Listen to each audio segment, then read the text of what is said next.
हमारा क्वेश्चन है value of x. आपको इसमें एक्स का वैल्यू फाइंड करना है। सिंपल मेथड में बताऊंगा, ध्यान दीजिएगा। क्या है, एक्स का वैल्यू फाइंड करना है तो हमको यहाँ पे एक्स इस तरह से उतार देना है, √3 यहाँ पे उतार देना है। यहाँ देखिए 75 है ना, इसको हम लोग छोटे छोटे टुकड़ों में बांट देंगे, फैक्टर कर देंगे। ठीक है, देखिए 75 है, 75 को टुकड़े में कैसे बांटेंगे, इसका एलसीएम ले लीजिए। 5 के टेबल में चला जाएगा आपका 1 टाइम में, ये आपका 5 टाइम, फिर 5 का टेबल में ये 3 टाइम में चला गया ना। तो फैक्टर हो गए 5 × 5 × 3 हो गए। तो हम इसको यहाँ पे इस तरह से लिख सकते हैं 5 × 5 × 3। ठीक है, उसके बाद फिर सेम उतार दीजिए x √3।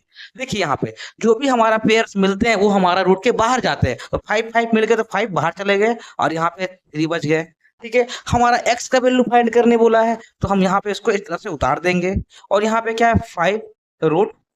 देखिए ये प्लस में √3 था, उसको इक्वल के उधर भेजेंगे तो क्या हो जाएगा हमारा माइनस में √3। अब यहाँ पे थोड़ा समझिएगा, यहाँ पे देखिए x का वैल्यू फाइंड करने बोला है तो x उतर जाएगा। देखिए यहाँ पे √3 कितने टाइम है, 5 टाइम है। इसके आगे क्या लगा हुआ है, मल्टीप्लाई लगा हुआ है। मतलब कि यहाँ पे तो 5 आगे में है, √3 है, मतलब ये √3 5 टाइम है। कितने टाइम है, 5 टाइम है। और यहाँ पे √3 1 टाइम है। तो √5 √3 को एक √3 से घटाएंगे तो हमारा 4 √3 बचेगा। कैसे बचेगा देखिए, मतलब कि यहाँ पे बच्चे बहुत कंफ्यूज होते हैं। ये रूट यहाँ पे 5 √3 लिखा हुआ है, मतलब कि 5 √3 इस तरह से कितने टाइम है,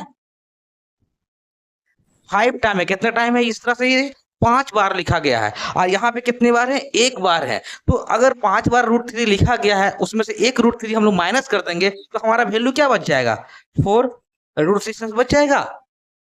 क्लियर है। अब देखिए यहाँ पे भी रूट में है, यहाँ पर भी रूट में है, तो रूट को हटाने के लिए क्या करते हैं, स्क्वायरिंग करते हैं। क्या करते हैं, स्क्वायरिंग करते हैं। तो यहाँ पे लिख देंगे हम लोग बोथ साइड स्क्वायरिंग। ठीक है, अब देखिए ये स्क्वायर है। ठीक है, मतलब कि √x को 2 बार मल्टीप्लाई करेंगे। स्क्वायर है ना जी, स्क्वायर का मतलब क्या होता है, मतलब कि √x को 2 बार गुना करेंगे इस प्रकार से। ठीक है, तो जो भी संख्या हमारा रूट के अंदर में रहता है वो रूट से अगर रूट को मल्टीप्लाई होगा तो हमारा वैल्यू क्या आता है, x ही आता है। ठीक है ना, कैसे से समझिए, देखिए √x को √x से मल्टीप्लाई करेंगे तो दो रूट यहाँ इस तरह से इसको लिख सकते हैं।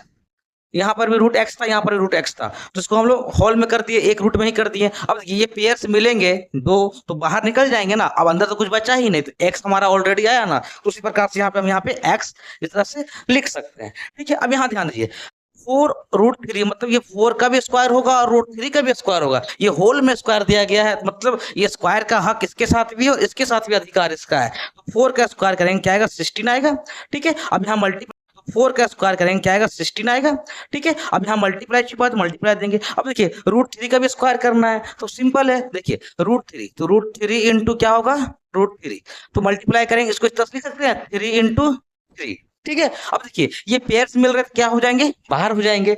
बाहर हो जाएंगे तो हमारा वैल्यू कितना आएगा, 3 आएगा। एक चीज और समझ लीजिए कि अगर सेम डिजिट को √3 के अंदर, रूट के अंदर 2 है उधर भी 2 है, मल्टीप्लाई होता है ना तो वही नंबर आ जाता है। आप इस तरह से भी याद रख सकते हो। अगर सेम मान लीजिए यहाँ 5 है यहाँ भी 5 है तो यहाँ आपका वैल्यू क्या आएगा, 5 आएगा। मतलब रूट के अंदर सेम डिजिट है और मल्टीप्लाई करना है तो रूट के अंदर जो वैल्यू होगा उसी को आप लिख सकते हैं, कोई प्रॉब्लम नहीं है। ये आपका डायरेक्ट मेथड है। ठीक है, और समझना है तो इस तरह से मैंने आपको समझा दिया। ठीक है, तो अब देखिए x = 16 क्या आएगा आपका 48, जो कि आपका फाइनल आंसर आ गया गाइस। तो उम्मीद करता हूँ इस तरह के सवालों को आप एग्जाम में इजीली बना पाएंगे। मिलता हूँ नेक्स्ट वीडियो में, अभी के लिए ऑल द बेस्ट।